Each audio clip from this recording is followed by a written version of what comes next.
नमाजी चार टाइप के होते हैं, एक होते हैं ठाठ के, एक होते हैं 8 के, एक होते हैं 360 के, और एक होते हैं खाट के। हम और आप बहुत बिगड़ चुके हैं मेरे भाई, ख्वाहिशात के समुंदर में डूब चुके हैं, दिलों पर मुहर लग चुकी है हमारे, और उसका नतीजा यह है कि आज मस्जिदें खाली हैं और शराब के अड्डे आबाद हैं। हय्या अला सलाह की आवाज आती रहती है, हम अपने मस्जिदों से लाउड स्पीकर से सुनते रहते हैं, मगर हमारे ऊपर कोई फर्क नहीं पड़ता। ओ कुरान को मानने वाले मुसलमानों, कुरान बार बार तुमसे क्यों कहता है अकीमुस्सलाह, नमाज कायम करो। कुरान क्यों कहता है इन्नस्सलाता कानत अलल मुमिनीना किताबम मौकूता, नमाज अपने टाइम के ऊपर फर्ज है।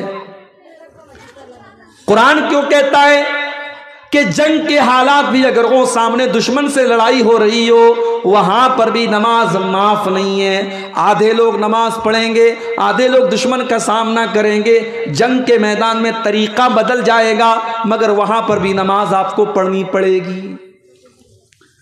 सफर की हालत में आप हैं, बंगाल के रहने वाले हैं, बिहार चले गए, कलकत्ता चले गए, मालदा से आपने 300-400 किलोमीटर का सफर कर लिया, आप वहां पर अपने घर पे नहीं है, घर की फैसिलिटी आपके पास नहीं है, आपके ऊपर सफर की हालत में भी नमाज माफ नहीं है। ठीक है, आपको सहूलत दी गई, आप 4 रकात वाली नमाज 2 रकात पढ़ लीजिए, आप ज़ोहर और असर की नमाज इकट्ठे पढ़ लीजिए, आप मगरिब और इशा की नमाज इकट्ठे पढ़ लीजिए, मगर नमाज आपके ऊपर माफ नहीं की गई। अल्लाह ने फरमाया इन्नस्सलाता कानत अलल मुमिनीना किताबम मौकूता, नमाज अपने टाइम के ऊपर फर्ज है। अल्लामा अब्दुल अजीज इब्ने बाज रहमतुल्लाह अलैह से पूछा गया कि अगर कोई इंसान कोमा में है, हॉस्पिटल में कोमा में है, होश में नहीं है वो, या होश में अगर है तो हिल भी नहीं सकता है, वो वजू भी नहीं कर सकता है, वो तयम्मुम भी नहीं कर सकता है, वो रुकू भी नहीं कर सकता है, वो सजदा भी नहीं कर सकता है, वो बिस्तर से उठ भी नहीं सकता है, क्या वो नमाज पढ़ेगा? अल्लामा इब्ने बाज ने कहा हाँ पढ़ेगा। कैसे पढ़ेगा भाई? हिल नहीं सकता, रुकू नहीं कर सकता, सजदा नहीं कर सकता, पेशाब कर रहा है, धुल नहीं सकता, वो कैसे नमाज पढ़ेगा? अल्लामा अब्दुल अजीज इब्ने बाज फरमाते हैं अल्लाह ताला ने कुरान में फरमाया फत्तकुल्लाह मस्ततातुम, अल्लाह से डरो जितनी तुम्हारे अंदर ताकत है। जब वो इंसान तयम्मुम नहीं कर सकता, वजू नहीं कर सकता, सिर्फ अपनी आंखें हिला सकता है, इशारा कर सकता है, तो वो इशारे से नमाज पढ़ेगा, लेकिन पढ़ेगा।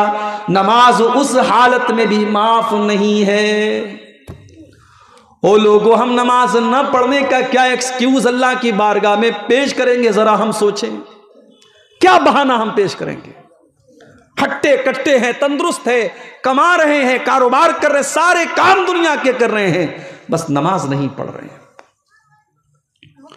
कुरान का 29वां पारा उठाइए, अल्लाह फरमाता है जब जन्नती जन्नत में चले जाएंगे, जहन्नमी जहन्नम में चले जाएंगे, तो जन्नती जहन्नमियों से सवाल करेंगे मा सलककुम फी सकर, ऐ जहन्नमियों तुम जहन्नम में कैसे पहुंच गए? जहन्नमी कहेंगे क़ालू लम नकु मिनल मुसल्लीन, हम नमाज नहीं पढ़ते थे, हम नमाज नहीं पढ़ते थे। वलम नकु नुतिमुल मिस्कीन, हम गरीबों को खाना नहीं खिलाते थे। वकुन्ना नखूज़ु मअल खाइज़ीन, और हम हंसी मजाक करने वालों के साथ, मौज मस्ती करने वालों के साथ मौज मस्ती किया करते थे। नमाज के टाइम बैठ करके मौज मस्ती कर रहे हैं अगर आप, तो ये जहन्नम में जाने की निशानी है मेरे प्यारे साथी। अल्लाह के प्यारे नबी फरमाते हैं कि क़यामत के दिन पहला सवाल आपसे नमाज के बारे में किया जाएगा। अगर आपकी नमाज दुरुस्त है तो सारी चीजें आपकी दुरुस्त होंगी, अगर नमाज गड़बड़ है तो सारी चीजें आपकी गड़बड़ होंगी।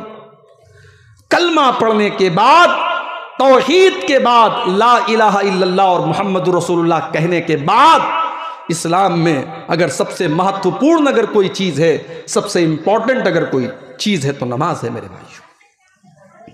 आज हम में से कितने नौजवान हैं जो नमाज नहीं पढ़ते, उनकी जिंदगी में नमाज की कोई अहमियत नहीं है।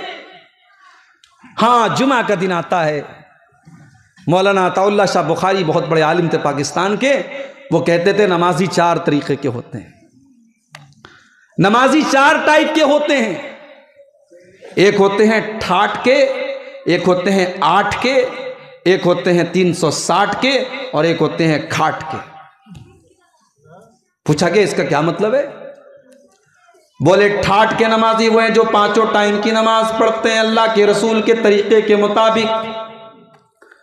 8 के नमाजी वो हैं जो जुमा 8 दिन पर नमाज पढ़ते हैं। 360 के नमाजी वो हैं जो साल में ईद और बकरीद की नमाज पढ़ते हैं। और खाट के नमाजी वो हैं जो किसी रिश्तेदार के मरने पर जनाजा पढ़ लेते हैं। जनाजा पढ़ लिया, बस साहब बहुत बड़ा उसने एहसान कर लिया। ये आज है मुसलमानों का हाल।